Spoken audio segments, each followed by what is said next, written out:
네, 보신 것처럼 그동안 집값이 많이 올랐던 지역을 중심으로 분위기가 빠르게 가라앉고 있습니다. 얼마나 더 떨어질지 또 언제까지 이 분위기가 이어질지 궁금한데 취재 기자와 함께 짚어보겠습니다. 최서우 기자 나와 있습니다. 최 기자. 네.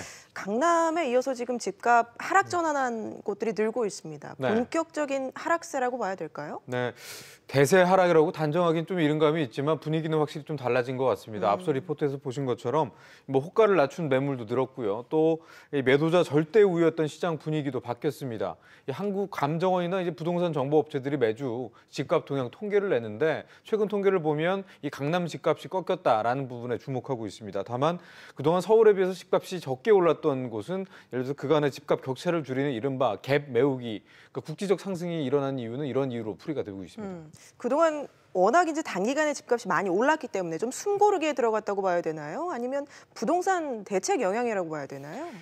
순수히 대책 효과만이다라고 해석하기엔 복합적인 요인이 여러 가지로 좀 얽혀 있는데요. 분명한 건 정부 대책 중에서 이 대출 규제는 즉각적이고 직접적으로 시장에 반응을 한다는 겁니다. 네. 여기에 전반적인 경기 하강 국면에 대한 우려감, 그리고 기정사실화된 금리 인상 변수, 이런 부분들이 얽히면서 전반적으로 매수 심리를 위축시키는 요인으로 작용하고 있습니다.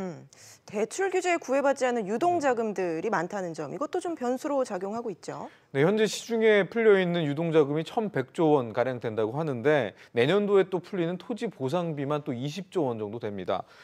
이러한 그 유동자금들이 증시 등 금융시장 전망이 밝지 않은 상황에서 별다른 퇴로를 찾지 못하고 부동산 시장으로 재유입될 가능성을 배제할 수 없는 상황인데요.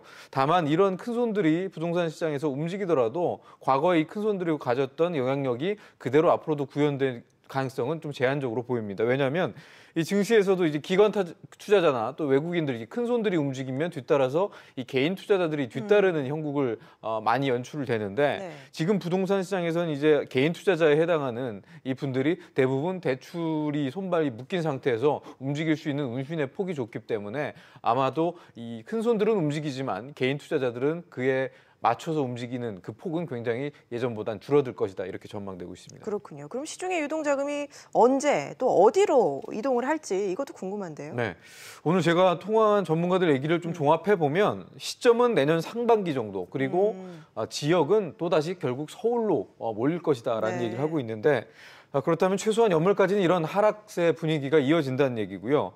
왜 그러면 서울이냐라는 얘기를 했더니 결국은 정부가 지금 여러 가지 공급 대책을 여러 가지 규제책과 함께 내놓고 있는 상황인데 발표 예정인 신도시 계획은 대부분 수도권으로 이제 한정돼 있고요. 또 서울시가 자체적으로 국토부와 줄다리기에서 내놓은 공급 계획은 공급 물량 자체가 한계가 있고 또 실제 현실화되기까지 시간이 꽤 걸리기 때문에 결국 서울의 공급 부족 현상이 사라지지 않는 한 지금 풍부한 시중 유동자금이 부동산 시장, 그중에서도 서울 주택으로 또다시 유입될 가능성은 여전히 크다라는 지적입니다. 그렇군요. 알겠습니다. 최 기자 얘기 잘 들었습니다.